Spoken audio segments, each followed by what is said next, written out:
everybody. It's Tuesday. We got Trooper Ryan Davis in for another segment of Ask the Trooper. Yo, man, as always, thank you for your time this morning. How you feeling? I'm feeling good. Yes, sir. Thank you for coming on. So, Trooper Davis, Thanksgiving is less than or just about a week away right now.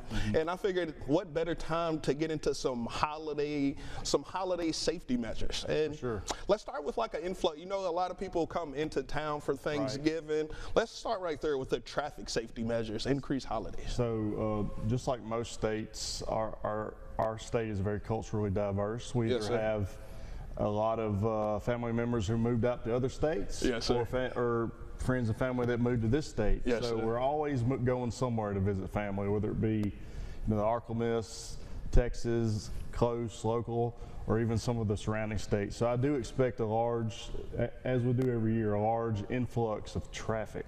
People coming in, people going out.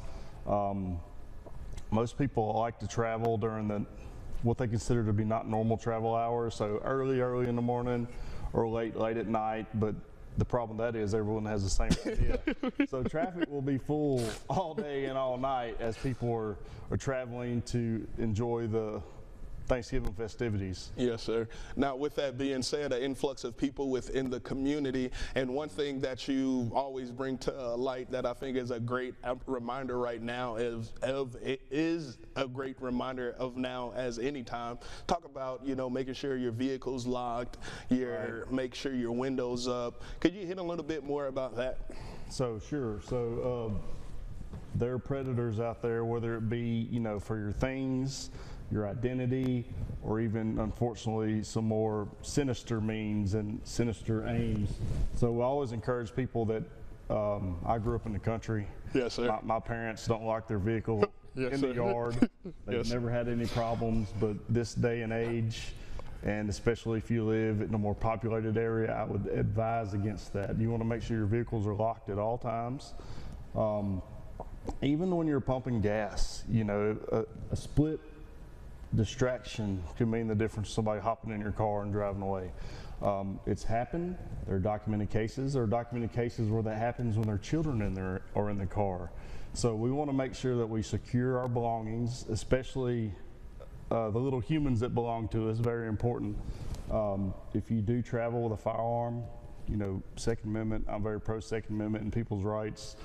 Leaving that in an unsecured vehicle is a bad idea. Most criminals get a large number of their firearms through theft. So stealing those from vehicles, whether it's locked or unlocked, a window break can be done very quickly in a grab. So if you do secure valuables in your vehicle, locked overnight or locked as you're in the store, make sure they're not visible. Yes, sir. Yes, sir. I will attest. That's one thing I've gotten a lot better at since I've been introduced to you, making sure that vehicle is locked at all times. Because like you said, it only takes one split second for something to go wrong.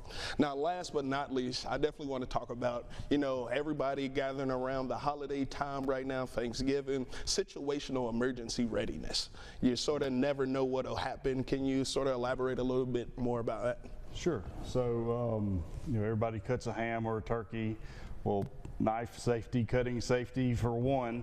You want to make sure that you're practicing safe practices. I used to do safety at, I'm not going to name the big box store I worked at before. While I was in college, where I was a trooper, I was a safety guy. Yes, sir. And so box blade safety is one thing we covered. We really beat it into people through online training, through handouts, through shift meetings, but every year we still have somebody cut themselves while cutting towards their own body. I don't know if you're aware of this, but in the military, police, in tragic events, and we're assessing someone for survivability, arterial bleeds are very, very dangerous. And you have artery in all four extremities, in your neck. So an injury to those areas, say cutting, can be very dangerous. So make sure we're practicing safe skill sets and doing that. If you do have an emergency at home, let's say choking hazards, especially for little ones, but even our more elderly, we want to make sure that we're monitoring them correctly.